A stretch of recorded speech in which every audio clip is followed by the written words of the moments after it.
पूर्व-पश्चिम राजमार्ग नेकपा एमालेले सुरु गरेको, केपी ओलीले सुरु गरेको विकासको यो भन्दा अर्को बडो के हो?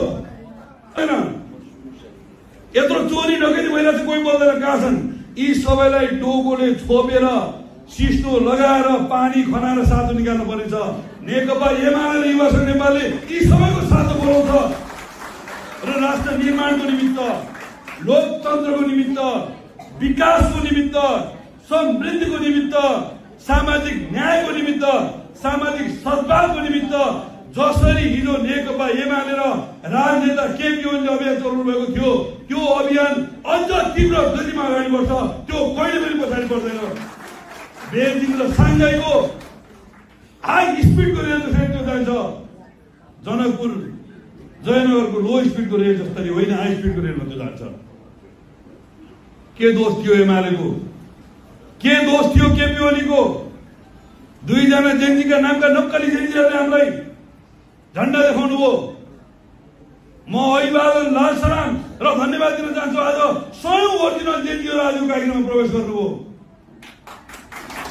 राष्ट्रिय सभा गृहबाट हामी घर घरको अभियान सुरु गर्यौं। नेकपा एमाले कमजोर छैन। नेकपा एमाले बलियो छ। नेकपा एमाले संयमित छ। नेकपा एमाले लोकतान्त्रिक पद्धतिलाई विश्वास गर्छ। नेकपा एमाले अरूको अस्तित्व स्वीकार गर्छ। अनि नेकपा एमाले कमजोर छ भनेर हामीलाई हेप्यो भने सुतेको हात्तीलाई मरेको ठानेर मुसाहरूले, छुचुन्डाहरूले अनि कमिलाहरूले सुँतिर धेरै चलायो भने, ठास्स सुँड हल्लाइदियो भने यी सबैको हलिमिजो गर्नेवाला छ।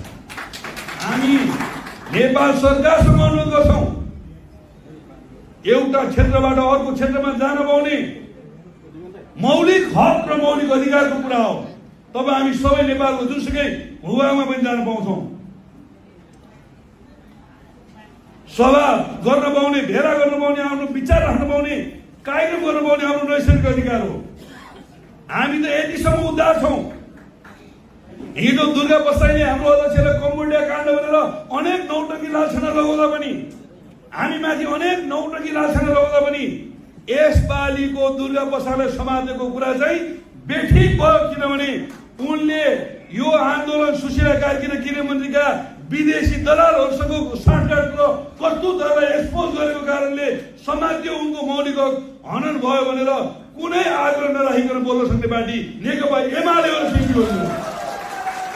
त्यति विवेक भएको पार्टी हो एमाले। हामी के कुरामा क्लियर थियौं भने नेपाल र बंगलादेशको, झापा र बंगलादेशको बीचको